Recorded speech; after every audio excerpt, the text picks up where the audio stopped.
I'm going to say it straight. There's a reason why they call me Tough Love Tracy. Your fear of being cringe is actually destroying your business. There, I said it. You worrying about what people actually think about you is destroying your business. And look, I want to make everyone happy too. I totally get it.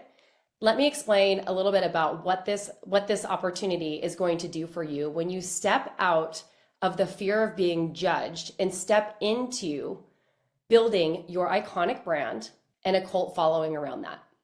We're going to have some fun today.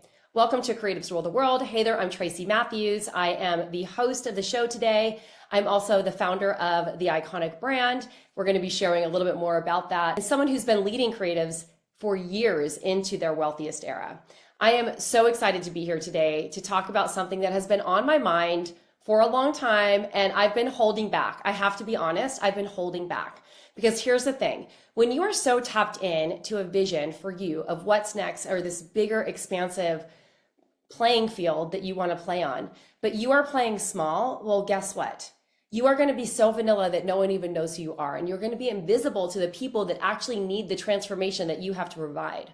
So what value are you offering in hiding if you're not impacting people's lives, right?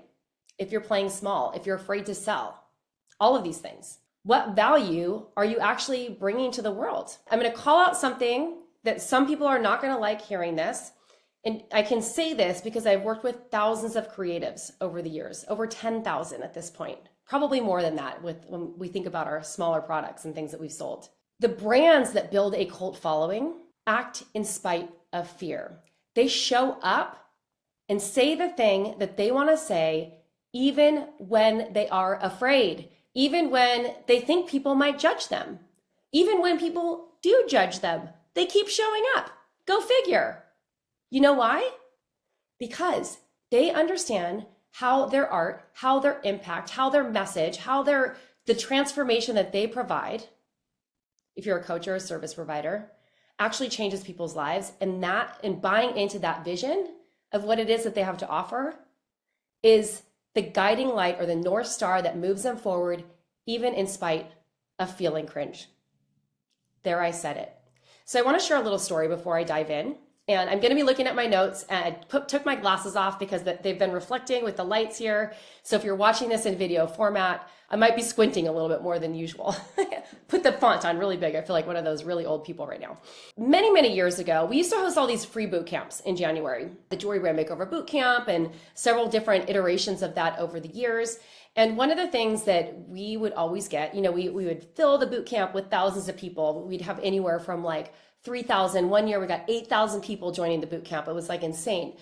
And inevitably, it's a free boot camp, and it is technically free. You don't have to exchange any money to join us and get the value that we provide. We would provide insane value for people, overgive, over deliver.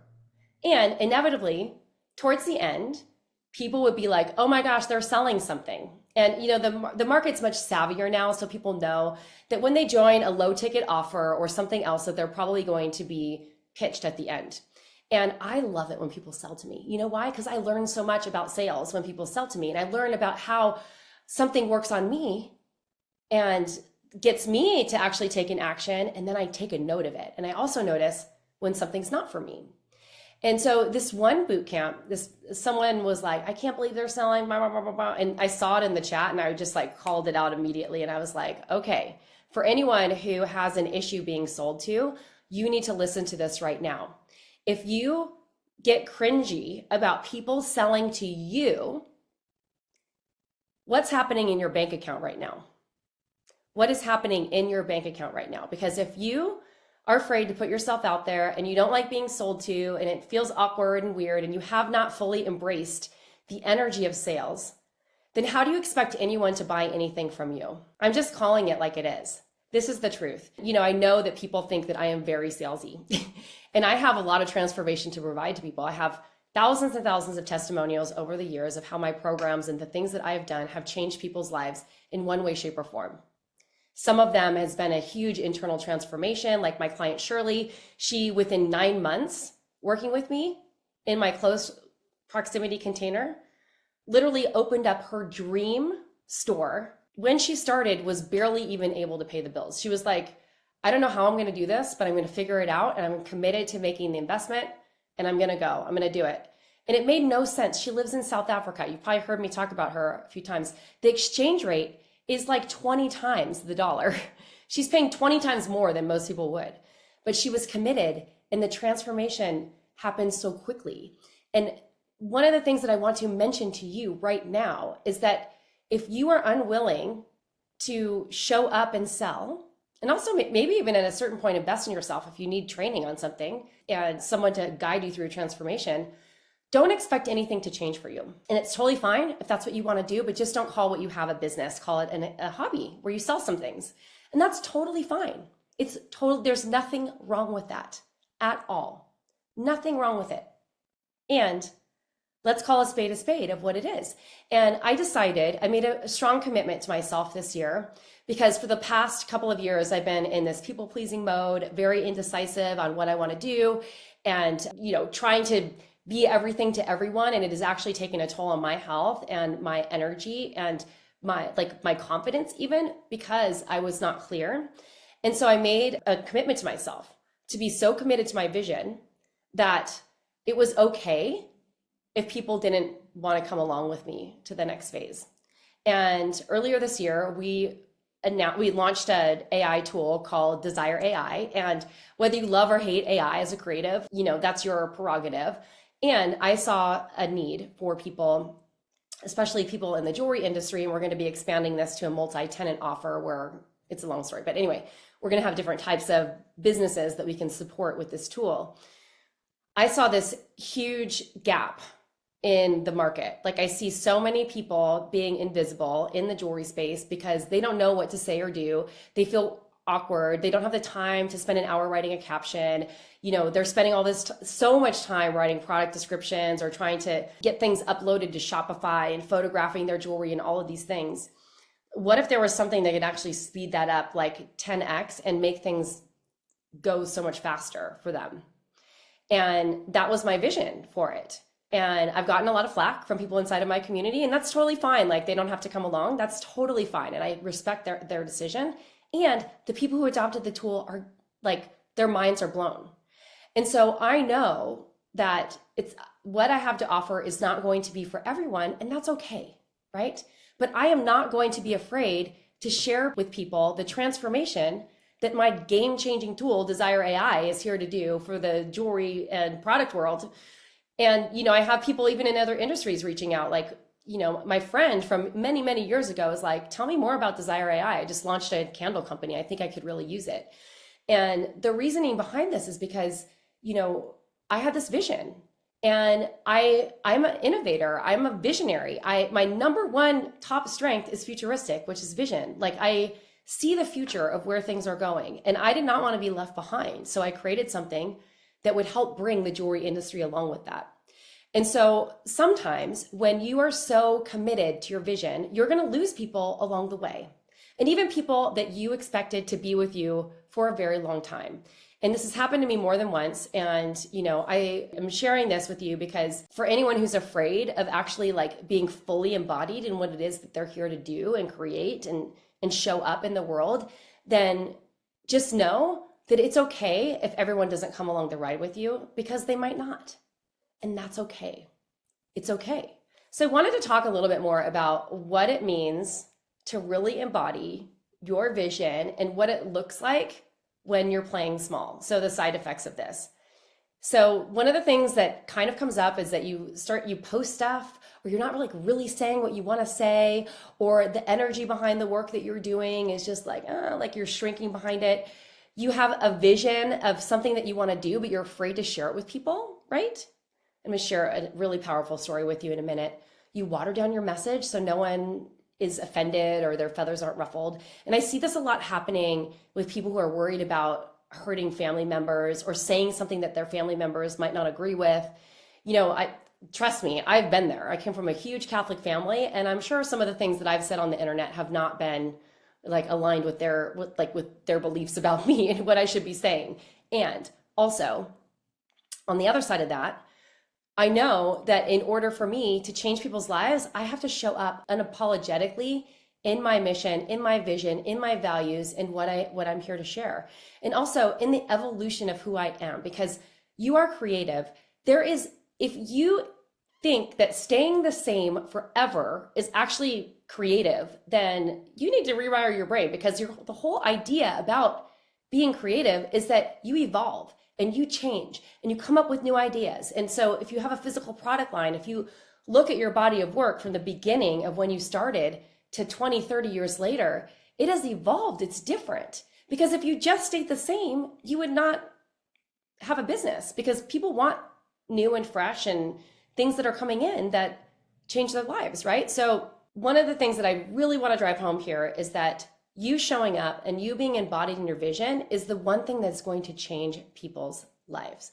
Another way that people play small is that they share what they do like once or twice here or there, and then they forget about it. Like you may have heard this saying, but it takes 7 to 10 touches for someone to see your content or the things that you're doing to know if they actually want to engage with your brand or even want to buy from you. And it's probably more like 30 touches. And if you're a coach or some sort of service provider, now they're saying it sometimes takes up to 30 hours of people consuming content with you before they will ever buy from you, if it's an aligned buyer, right?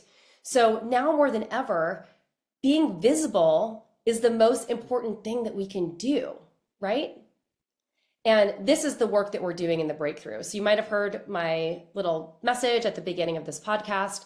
I'm hosting a new challenge. It's leading into my program, The Iconic Brand. I'm very excited about it. But in this challenge, we're going to be talking about breaking through the invisible barriers that are keeping you invisible to help you show up, say what you want to say, become the most visible version of you, and also align your vibration with the message that you are meant to embody in this world. And continue to level up where you are playing small so that you can build $1 million brand. So there's a myth about cringe, and I want to dismantle this entire myth, because here's the thing. Everyone wants to skip the awkward, messy middle moments. But when you're feeling cringe, it is just your nervous system trying to catch up with your visibility. And when your nervous is trying to catch up with your visibility, guess what happens? You feel awkward. And there's an interesting plot twist that happens when you show up as this awkward version of yourself, when you show up as the person who is, ready to share your message, even if it's unpolished and a little bit messy. That is when you become the most relatable and people's ears start to perk up. Now, I want to share a story. I'm going to share 2 stories here. Now, when I first launched Flourish and Thrive Academy, the first time I ever created a video for anything, I could not record the video without crying, because I was talking about my bankruptcy story. It was still a little bit of a wound because it had happened more recently in that time, and I was rebuilding my business and my new business was taking off, but it was still very deeply emotional for me. And I was humiliated and quite embarrassed to share this story, but I knew that sharing the story of my bankruptcy was going to be the thing that actually landed with people, because they did not want to be in that space as well. So I remember we released the sales video, and one of our first customers who ever bought from us sent me a message saying, like, I think that you need to change that video and not put one of you crying on your sales page. She didn't say it like that, but something along that lines. But I got really defensive because I was still like regulating my nervous system and learning like what it's like to be an embodied leader, right? And I realized now that she was just trying to give me some good feedback. And so when I got defensive back with her, she's like, oh, no. Like, I want you to know, like, you should be sharing that message, but it might land better if you weren't like hysterically sobbing in the middle of the video. So maybe, and Brene Brown talks about this, like, speak from the scar, not the wound. It's like maybe there was too much of a wound there in that moment when I was recording that video to actually let the message land. And so sometimes you are going to get people who are going to give you feedback and tell you what they think, and that's totally okay. And also, you're not for everyone, and that's the most important thing. And so people love that messy middle part. So I want to share the story of one of my clients, Amberly Naylor. She is launching a new brand. It's called Embody AF. And I want to share the story of my client, Amber Naylor. And Amber Lee is launching a new brand called Embodied AF. And one of the things that when we were working together through my program, she was talking about how she just felt so awkward on social media. She didn't know what to do. And she had, reposition the whole strategy behind her work and how she wanted to show up. And she knew that what she wanted to create were these in-person experiences for people who are overcoming religious or controlling backgrounds, right? Who were ready to just be free and embodied in their bodies and just really step into their power. And every time she tried to go out and create some content, it felt super awkward for her. And you could tell when she was creating the content. No offense, Amber, if you're listening to this, but you could feel her energy retracting because she was very worried about what people were going to think.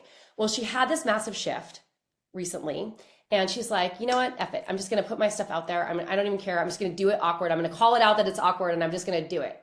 And so she started posting this content, and people are going crazy about the content she's putting out. Like, all of the people are like, oh my God, we love it. Like, keep being awkward. It's so amazing. Because here's the thing, when you are absolutely you and you are so aligned with who you are and you're doing it your way, people are going to follow. This is how you build a cult following for the work that you do, by being you. And when the more you are, the less cringe you're going to feel. It just takes a little practice to show up and be embodied in that work. And I want to remind you that not everyone on your journey is going to come along with you, and that's okay. That is okay. They're not going to buy into your vision. They're going to be like thinking you're cringe, and that's okay. It's all good. It's all good. So when you step into a bigger vision, this is your requirement as a creative. Now, I want to mention this very clearly, because creativity is literally the parallel definition of evolution or reinvention. You're always developing, you're always upgrading, you're always stepping into a new chapter. You're changing your standard, you're changing your value, you're changing your message, you're changing even the products that you make. When you start to level up, your creativity starts to explode. You start tapping into that creative life force that is the core of the work that you do. And guess what? You start stepping up into bigger rooms. People start to see you more. And by rooms, it could mean more exposure, right? Whatever that looks like. You're able to charge and command bigger price points, right? You're able to create new boundaries for yourself and show up in a way that actually feels good for you, so that you're creating a container for more wealth and abundance. And this provides you with new creative direction, right? More creativity starts to fuel the fire of the work that you're doing. And all of a sudden, what once felt hard becomes second nature. What once felt challenging or cringy becomes easy. So when you step into a bigger vision, I mentioned this earlier, some of the people aren't going to come along, and that's okay. Some of your peers won't even understand what you're doing. They're going to be like, what is up with Tracy right now? And that has been happening, let me tell you, for the last year and a half, because I wasn't clear. Some of your followers are going to unfollow you, and that's okay. And here's the hardest part that some people don't really want to admit, is that there will be people who genuinely like you, and the ones even that genuinely like you and were in your world for a long time might not be there anymore. And that's okay. I'd much rather have a small group of people who are so bought into my vision and so die hard about what I was doing that they're like, oh my gosh, this person is for me, and polarize the rest of the people. Because when you have that cult energy around what you're doing, everything changes. And I want to remind you that this isn't failure. This is you stepping up into a bigger chapter. It's not drama. It's just clarity. It's about you stepping into who you're meant to be. And the people who leave you in this chapter, the people who move on from what you have to offer, let them be. Like, they're going to find someone else to go support them. And that's totally cool. People who stay are the ones who will be your ride or dies forever, right? They're here for it. And this is literally how cult followings are built, by being polarizing, by speaking your truth, by showing up embodied in your message and your values. This is what it's all about. And let's talk about the wobble, because there are going to be moments when you're in this where you're like, did I just make a mistake? Did I just blow up something really good? Did I change directions? And like, now I'm not even sure that I want to do this. And I'm going to share with you a really heartfelt story, I guess is the best way to put it. Last year, I had this huge passion at the beginning of the year. I'm like, I want to launch a container that I can serve more people that aren't just in the jewelry industry. I want to be able to support people. I mean, I've been building multi-seven-figure brands forever. I like making money. I want to help people make money. I love the freedom that having a lot of money in my bank accounts provides for me. I love the options that it provides for me. And I know that I want to support people, other people on that journey and helping them do the same. And so one of the things that I knew that I needed to do, because I was seeing this trend and I didn't even realize it at the time when I was ideating this like program called The Art of Reinvention. I retired it. I hosted 2 cohorts and I retired it. It's going to be standalone content and later, but more about that in a minute. And I tried something new. It went really well. I was so embodied in the work that I was doing. I loved it. The students got great transformation. I got such great feedback, but there was a wobble in those moments for me. I thought to myself, did I name this thing the right thing? Am I doing the right thing by wanting to launch off and venture into a new chapter for myself? Is my messaging on point? It's hard sometimes when you're so used to getting a big reaction to the work that you're putting out there. And then all of a sudden it feels a little bit like crickets because you're trying something new. And that wobble, I had to just sit with this moment and grieve the old version of myself and just realize that if I'm here to step into the part of me that is here to lead with the biggest impact, to value myself the most, to honor myself the most, then I have to get through this uncomfortable stage in this wobbly stage. And I knew that it wouldn't be forever. And I knew that it would not be like the rest of my history. So I remember even last summer interviewing my friend Sue Bryce. The episode I think went out in September. And she talks a lot about self-value. She's like a pioneer for creatives. I love her so much. And she said to me, well, it's not really the art of reinvention, it's the art of evolution, because everyone is evolving as a creative. And when you don't evolve, your brand will die. And this is true. And that is the core energy behind what I am building with the Iconic brand. And the Iconic brand mastermind and program that I'm releasing in a couple of months, or a couple of weeks, I should say by now, is just for that. It's to help people step into their vision, claim their voice and their values, create more visibility for what it is that they're doing in their way. And then also to energize, like get into alignment vibrationally with the energy and the person that they're actually becoming. We hear a lot about this. People like, the person I was becoming, I had to let the old person go. And it's really hard. I will tell you guys, like, this is a really heartfelt thing that I'm going to share with you. Over the last 2 years, I have judged myself more than I ever have in my life, probably, except for when I filed for bankruptcy years ago. I have confronted all of my deepest fears. I have been to the lowest lows of my soul, trying to figure out who the heck I am, right? And I knew that I was going to figure it out at some point, even though I didn't have the answer right then. And I'm sharing this with you because I'm human. And one of the things that I really encourage everyone listening to this is to understand that just because you've done something forever, it doesn't mean that you always have to be doing the same thing. There was a time I remember sitting in this boardroom, my hands in my face, my face in my hands, tears streaming down my face, sitting across the table from my consultant, Phil. My sister was on the other room. She was like shaking her head. She thought I was a hot mess. She's like, what are you doing? My sister and I were not getting along because my company had basically disintegrated, and she had worked for me for a very long time and wasn't getting paid for a while. It was like the lowest of lows.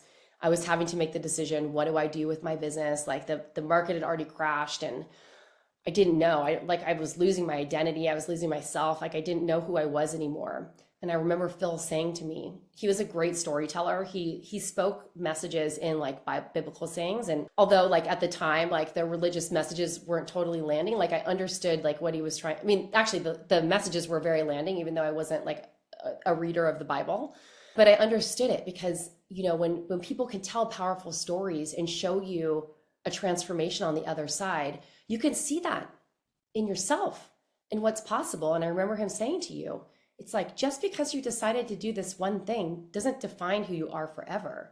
You can change your mind. You can change your mind. And we should change our minds often. Because when we continue to upgrade and step into the best version of ourselves, that's when the true impact comes in of what we're here to do. It's very important.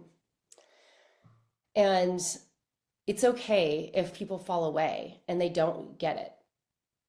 It's also okay, like someone joins me on a free live class and they think I'm cringy because I'm selling at them.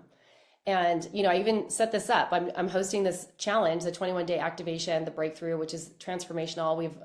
I'm recording this. We just dropped the first training and it's open. So anyone can come at any time. We'll continue to be open enrollment. So if you want to join it, check out the link in the show notes. It's great. People were just like, their minds are blown. They're just like, oh my God, like what is happening right now? Because the class I did on visioning, they're just like, yes, yes, yes, yes, yes. And we don't even realize sometimes how far off we get from our vision because we're not connected to the thing that matters to us. And we're just, putting the punch cards in and going through the reps and all the things and not really doing the thing that we want to do or aligning with our soul purpose in a way that matters to us. And when you can tap into that creative frequency, right, that life force that we have inside of us and really dial that up and connect it with your vision, like that's when things open. And so my point in telling you this is like the very beginning, I said, I'm going to sell a couple of offers during this because I'm launching some new stuff. I'm very excited about it. And it is like literally my life's work. It's the culmination of everything I've done. And it is going to be transformative for the people who encounter it. And I told them up front, and I'm like, also, like anything that you're doing, if you're a business owner, you have to be a master at sales and understanding how to show people through this place of service, of you showing them what is on the other side of buying from you or working with you. You're doing people a disservice if you don't. Sales is the lifeblood of any business. And if you don't embody becoming your best salesperson, you'll probably struggle in your business and probably not reach the goals that you want to hit. And that's okay. Like I said earlier, it's totally fine if you want to have a hobby business or if you don't really care about making good money, and that's fine. But this podcast is going to have conversations about being creative and wealthy. And I'm just going to stay here. I have a huge goal for myself this year. I built multiple 7-figure businesses. I've never made $1 million in personal income in 1 year. And my goal this year is to make $1 million in personal income this year. And I'm going to probably be documenting the process on social media. It makes me feel so cringe to do this, but I think I'm going to do it. And the reason for that is because I am walking the walk.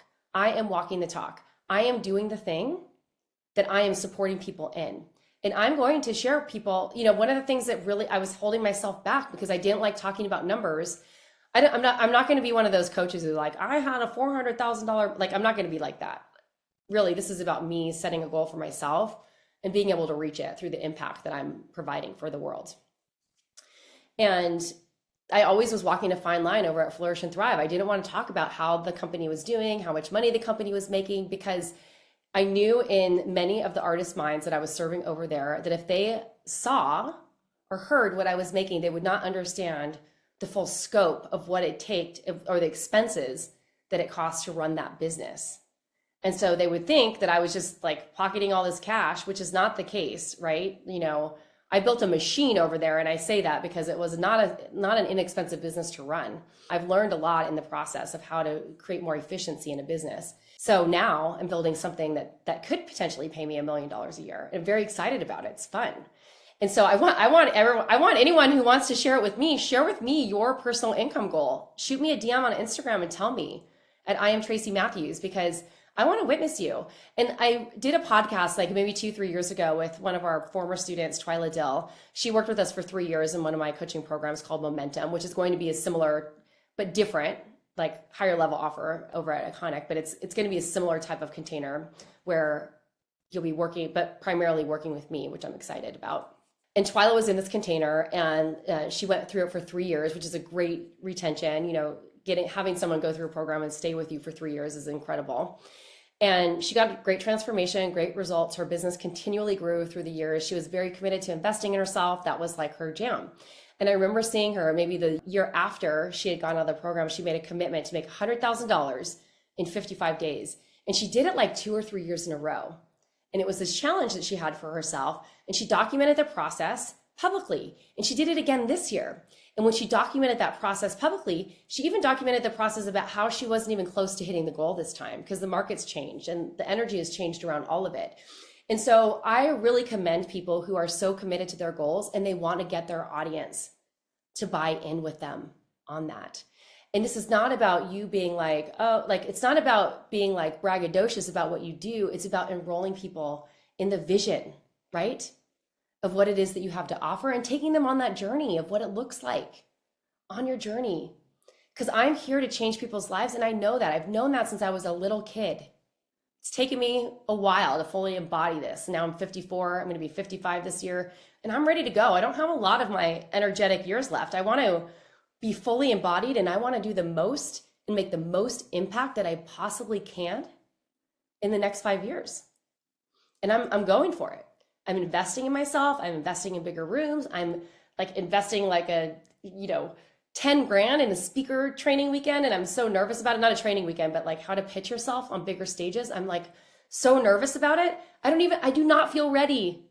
I do not feel ready, but I'm doing it anyway.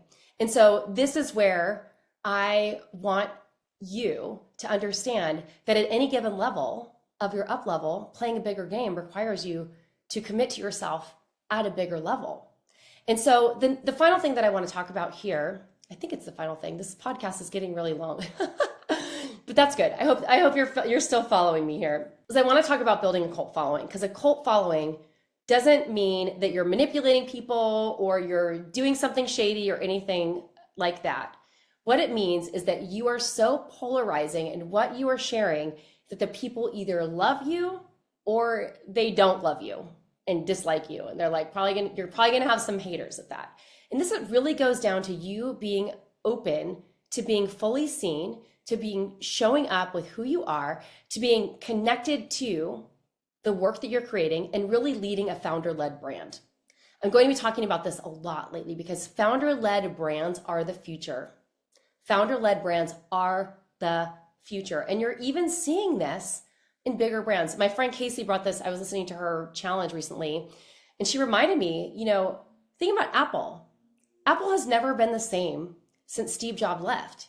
And regardless of what you think about Steve Jobs, we've seen all these movies and books about him and stuff like that and how he was and showed up. He was a visionary through and through, and he got people to buy into this vision of spending thousands of dollars on a mini computer for your phone that you could use every single day and have access to basically the entire world at your fingertips 24/7.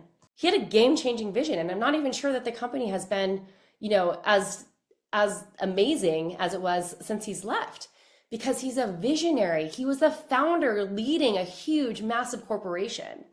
And so smaller brands, smaller founder-led brands are going to crush it in 2026. And this requires you to show up, to be seen, to sell your work, to build that iconic cult following of people who love what you do, and to get buy-in, because the people who want to be in your vortex are the ones who love you.